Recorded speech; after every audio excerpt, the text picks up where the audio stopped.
7 things that can damage your brain that you need to stop doing or start doing. Guys, you're never going to believe some of these suggestions. I want to make sure you watch till the end because you're not going to believe the last one I have to tell you. I'm Dr. Jen Caudle. I'm a practicing family physician. All right, the first one is not getting enough sleep, or rather not sleeping enough or well enough. And you may be saying, well, what's the big deal with sleep? Okay, yeah. When I don't get enough sleep, I don't feel so great. And that's very true. But what else happens when we don't sleep? We have less attention. We are distracted. We have memory loss. We might have reasoning problems. We might just feel fuzzy and have problems problem solving. You know that there's a danger in driving when sleepy. And one of the reasons why is because all these things happen to our brain. You want to know one of the ways to kind of keep your brain healthy and to help your brain is to make sure you're getting enough sleep. Number 2 is stress. Stress is bad for a lot of things. It's bad for your heart. Sometimes it's bad for our emotions, but it can also be bad for our brain. And what type of stress am I talking about? There are a lot of different types of stressors, life stressors to health stressors, etc. But stress does a number on our bodies, and it's not a good one. And it also negatively affects our brain. Number 3, smoking. Smoking is not good for anything. Nothing. It is bad also for your heart. It is bad also for your lungs. It is bad also for your blood vessels and your organs and your brain. You know, smoking damages blood vessels. It increases inflammation. It also increases your risk of stroke and also cognitive decline, things like dementias, etc. Smoking puts you at risk for that, puts you at risk for problems with your brain. Alcohol, kind of like smoking, okay? Alcohol is a problem. You do not want to overdo it with alcohol. And you're probably wondering, well, what's overdoing it? First of all, if you're pregnant, there is no safe amount of alcohol you can drink or should be drinking, okay? But the other thing is guidelines recommend no more than 1 drink per day for women, no more than 2 drinks per day for men. You know, drinking only in moderation is going to be so important because, again, alcohol can do a number in terms of inflammation, blood vessels, etc., and other risk factors that can cause damage to your brain. All right, the next one, and I'm going to kind of break them up into maybe 2 things, all right? But I'm going to mention them together. This next bit has to do with going to the doctor. Now, I'm not going to say, start going to the doctor and your brain health will be better. No, but hear me out. What I mean is go to the doctor regularly. Make sure you're getting treated for your cholesterol, your blood pressure, your diabetes in particular, amongst other conditions. Why? Because if you're not adequately treated for those things are not controlled, especially blood pressure, cholesterol, diabetes, etc. It can put you at risk for things like a stroke and other vascular problems, dementias, etc. You know, when we talk about getting your blood pressure under control, etc., it's not just lip service. We're not just saying it because it sounds nice. And it's not just a ploy for the pharmaceutical companies, although people tell me every day that I'm working for the pharmaceutical companies or whatever. No, it's about your health. Because when our blood pressure is too high, it's not controlled, our cholesterol, etc., our diabetes, it puts us at risk for damage to our brains as well.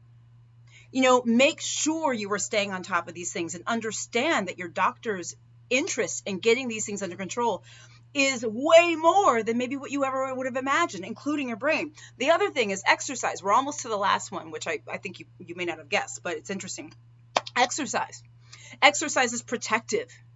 Exercise is one of those things I want you to do. Getting vigorous exercise, moving your body is not only good for your heart, it's good for your mind, which is not necessarily the brain, it's how we feel, the endorphins, etc., but also your brain. It's protective. So exercise. And the last thing that you probably wouldn't have guessed that is a problem for your brain that you need to stop is loneliness.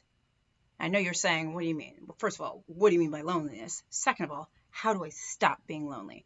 Now, I admit, okay, loneliness and stopping being lonely is not as easy as I'm making it sound. And I don't mean it that way. Of course, being lonely is a complex issue. It's a complex problem that's got many variables. I'm not implying that you can go out and snap your fingers and not be lonely, but let me tell you, though, that loneliness can do a number on our brains. Loneliness can contribute to depression, anxiety, other mental health conditions. Loneliness has also been attributed to brain deterioration conditions. And so when I say stop being lonely, of course, I'm not being as flippant to say, well, just stop, because we all know it's not that easy. And I often am lonely. I have many, many times in my life as a single woman that I feel lonely.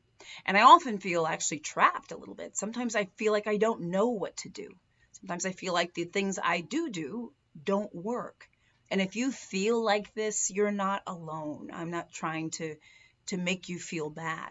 But I want to let you know why it's good to keep trying to reach out to people around you, to keep trying to make your fun, make your adventures, do things that allow you to be around other people. It's because amongst the other things that it helps with, your quality of life, having a support system, etc., it actually helps your brain, minimizing loneliness. Being around other people is protective. Not feeling lonely, rather, is protective. And often one of the ways we get rid of loneliness is with being around other people. So I want you to give it some thought. Maybe join a meetup group. Meetup is, I'm not selling anything. I've just moved to different cities over the years.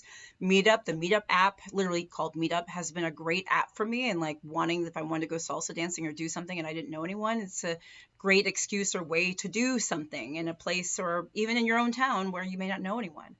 I recently joined a gym, even though I had a trainer before. I joined a gym actually to socialize a bit more and to be around other people. I just recently tried a squash class.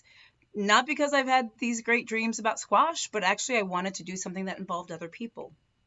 You know, I don't have a large social circle myself, and so I really have to look for ways to put myself amongst other people. And I don't always succeed. In fact, I fail a lot, and I do feel lonely a lot.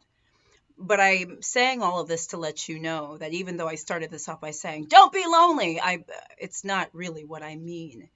I wish for you to not feel lonely.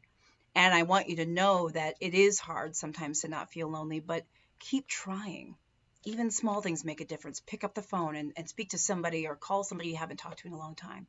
Reach out to that friend, invite them to lunch over the weekend. Doesn't have to be at your house. Go to a restaurant. Just hang in there and know that your efforts will pay off.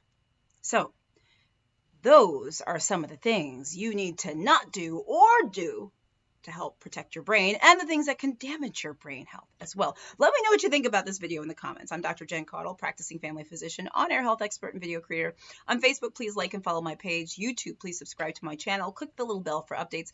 Guys, I'm on TikTok, Instagram, WhatsApp. I always forget. Threads, X. Please like and follow me there at Dr. Jen Caudle. Also, sign up for my free health newsletter at drjencaudle.com. Guys, I love you.